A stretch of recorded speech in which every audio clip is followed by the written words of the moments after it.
Assalamualaikum warahmatullahi wabarakatuh. Siapkah SKB?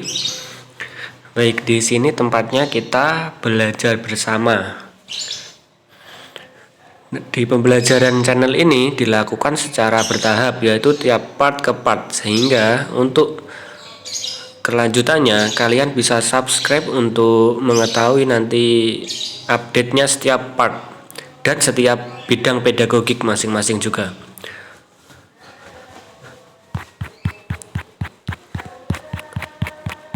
Baik, kita langsung masuk di soal nomor 1. Soal nomor 1 ya. Dalam mengawali pembelajaran, Pak Mamas Nendar menyampaikan suatu permasalahan guna menggugah dan menimbulkan kepenasaran para siswanya. Langkah tersebut bertujuan untuk mendorong para siswa agar mau mengembangkan kreativitasnya. Langkah yang dilakukan Pak Mamas Nendar itu merupakan bagian dari model pembelajaran. Baik, kita analisis pilihan jawabannya dari portofolio.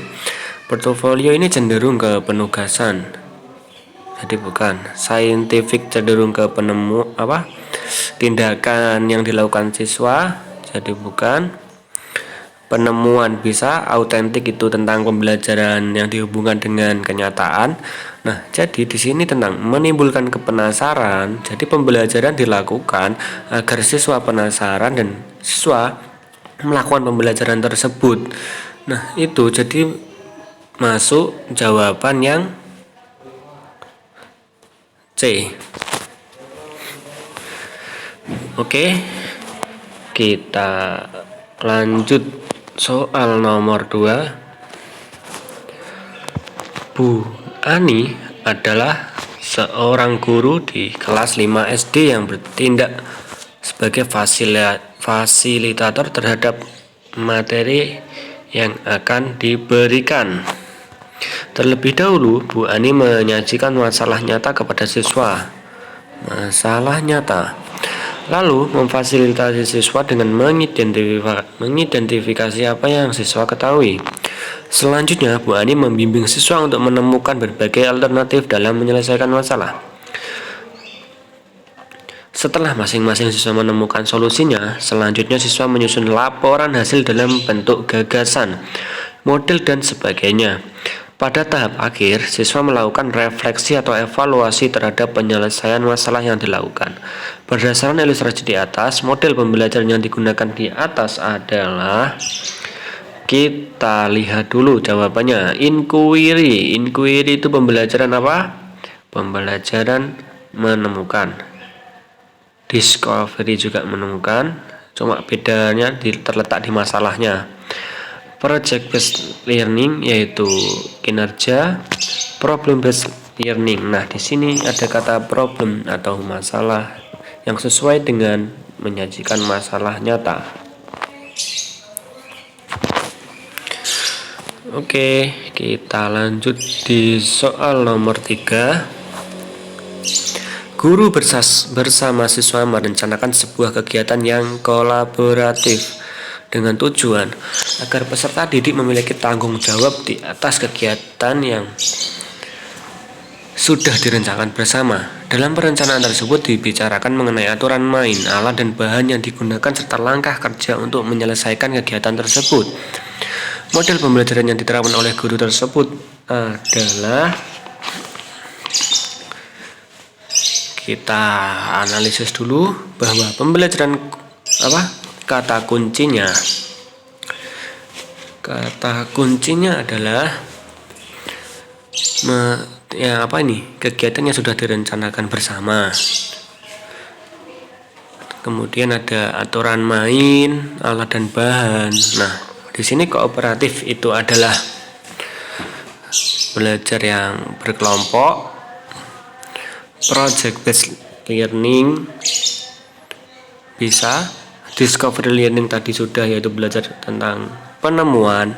Kemudian STAD adalah juga sama seperti kooperatif, tapi STAD lebih sederhana. Kemudian untuk discovery, penemuan ini jelas bukan.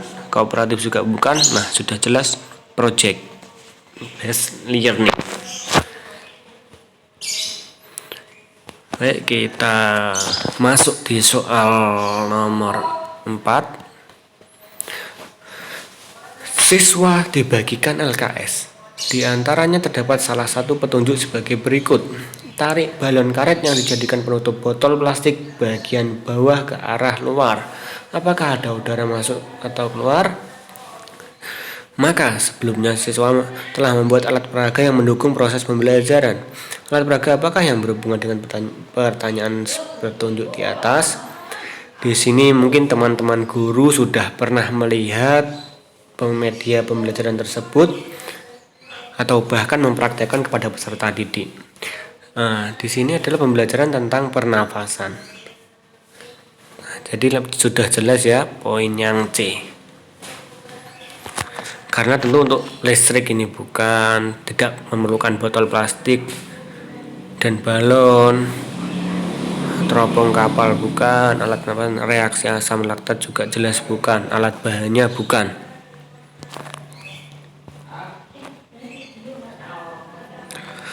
Lanjut, kita masuk di soal nomor 5. Siswa kelas 2 SD melakukan praktikum membuktikan tentang sifat benda cair. Di bawah ini ialah aspek yang dinilai sesuai dengan karakter anak kelas 2 SD, kecuali ini karakter kelas 2 SD ya. Kerja sesuai petunjuk, ini kecuali.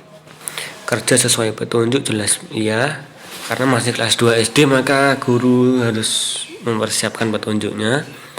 Kerapian kerja bisa, hasil kerja bisa, menunjukkan berat. Nah, ini sudah tingkatnya sudah tinggi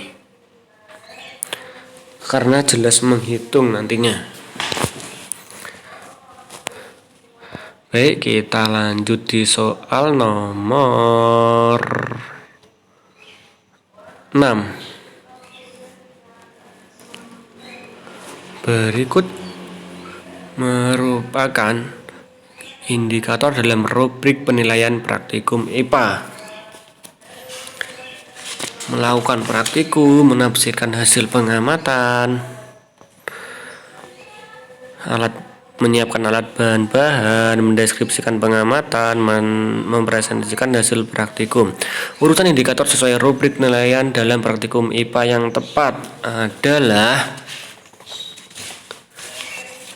ini jelas ya, ini kita amati terlebih dahulu. Yang pertama adalah jelas tentang menyiapkan alat dan bahan. Kemudian terus melakukan praktikum. Lanjut mendeskripsikan pengamatan. Kemudian menafsirkan hasil pengamatan. Yang kelima mempresentasikan. Berarti jawabannya 3, 1, 4, 2, 5.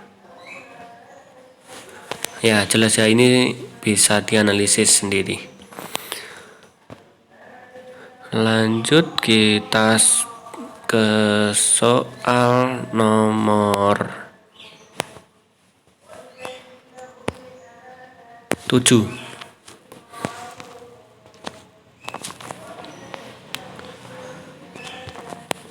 Maaf sebentar.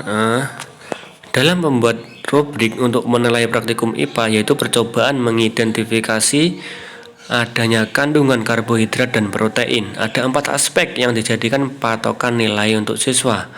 Salah satunya adalah prosedur kerja siswa. Maka rubrik yang ditulis sebagai berikut. Jika hanya melakukan sedikit prosedur yang benar. Jika kadang siswa banyak bekerja dan kadang tidak bekerja, ini sedikit, ini kadang-kadang tidak. Jika tidak melakukannya sesuai dengan prosedur, ini tidak melakukan. Jika selalu melakukan.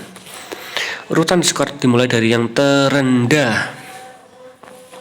Jelas ini yang terendah. Kemudian jika kadang siswa kadang tidak. Ini berarti ini, jika sudah jelas berarti ini 4, berarti 3, 2, 1, 4. Oke, next. Soal nomor 8. Tidak gampang membuat soal-soal yang menuntut keterampilan berpikir tingkat tinggi.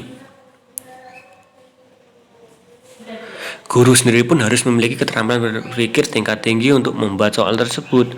Berikut ini yang merupakan bentuk soal untuk mengukur kemampuan berpikir tingkat tinggi pada materi IPA, kecuali berpikir. Jadi yang harus kita ketahui, berpikir tingkat tinggi itu berpikir yang kreatif, kritis. Jadi peserta didik tidak hanya mengingat saja. Nah, kita analisis. A. Kapan praktikum IPA materi perubahan wujud zat dilakukan? Bisa. B. Apa perbedaan hewan vertebrata dengan invertebrata? Jelas ini kemampuan tingkat tinggi. Karena selain siswa tahu, juga siswa harus mampu membedakan. C. Buatlah hipotesis tentang percobaan. Nah, jelas sedikit juga tingkat tinggi. D. Bagaimana proses terjadinya pernapasan pada manusia? Ini juga tingkat tinggi. Pengetahuan siswa dituntut untuk mengetahui proses terjadinya. Jadi jelas yang kecuali yaitu A. Baik, kita lanjut di soal nomor 9. Di bawah ini adalah contoh pertanyaan berpikir tingkat tinggi untuk siswa, kecuali. Kita harus ingat berpikir tingkat tinggi itu berpikir yang kreatif, kritis, tidak hanya tentang pengetahuan atau mengingat saja. Kita lihat A. Berdasarkan bahan bacaan tersebut, apa yang dapat kamu simpulkan tentang proses penapasan manusia? Jelas ini tingkat tinggi karena siswa tuntut untuk menyimpulkan dari pengetahuannya. B. Bagaimana cara kerja katrol? Di sini siswa jelas mengamati katrol, kemudian memberikan pengetahuannya untuk menjelaskan. C. Apa yang dimaksud dengan fotosintesis? D. Buatlah pemecahan masalah. Jelas tingkat tinggi ini pemecahan masalah. Nah, ini kita fokus ke C. Apa yang dimaksud dengan fotosintesis? Benar, ini bisa ke tingkat tinggi. Namun ini cuma apa yang dimaksud. Siswa tidak perlu menjelaskan, tidak perlu menyimpulkan. Jadi jelas jawabannya C. Cuma mengetahui apa yang dimaksud saja. Lanjut. 10. Anda ingin mencoba memberikan pupuk kompos terhadap tanaman cabai. Perubahan kondisi yang akan diteliti adalah pertumbuhan tanam cabai. Nah, ini pertumbuhan tanaman cabai, yaitu tentang perubahan tinggi tanaman serta besar daunnya dibandingkan dengan tanaman cabai yang tidak diberi pupuk. Kita harus tahu bahwa tujuannya ini adalah mengetahui pupuk. Jadi ada tanaman yang dikasih pupuk dan ada tanaman yang tidak diberi pupuk. Rumusan masalah yang cocok untuk masalah tersebut adalah A. Adakah pengaruh pupuk urea terhadap tinggi tanaman cabai? Di sini tidak disebutkan pupuk urea, jelas salah. Adakah pengaruh pupuk kompos terhadap pertumbuhan tanaman cabai? Bisa. C. Bagaimana cara pupuk kompos membuat tumbuhan cabai tumbuh? Nah, ini bisa.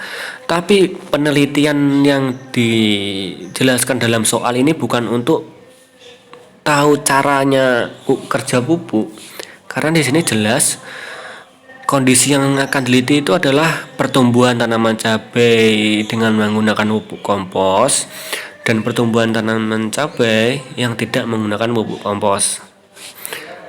Yang D, apakah tanaman cabai bisa tumbuh? Ini juga jelas, jadi ini bukan. Nah, kita sudah dapat jawabannya, yaitu yang B. Karena adakah pengaruh pupuk kompos terhadap tumbuhan tanaman cabai? Sudah jelas ini pengaruh dari pupuk kompos tersebut. Karena yang tumbuhan pembandingnya adalah tanpa pupuk kompos.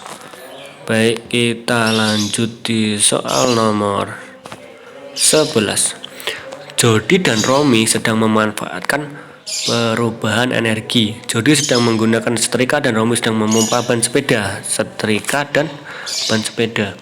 Menurutmu perubahan energi yang dimanfaatkan Jody dan Romi yaitu sudah jelas kita analisis dulu bahwa setrika itu dari energi listrik berubah menjadi panas dan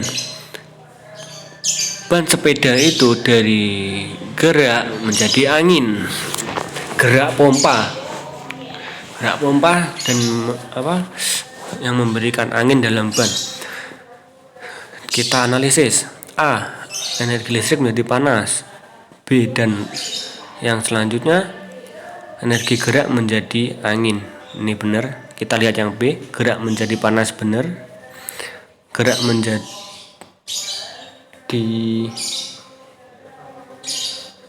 angin benar. Oh, maaf, ini gerak ya, ini bukan.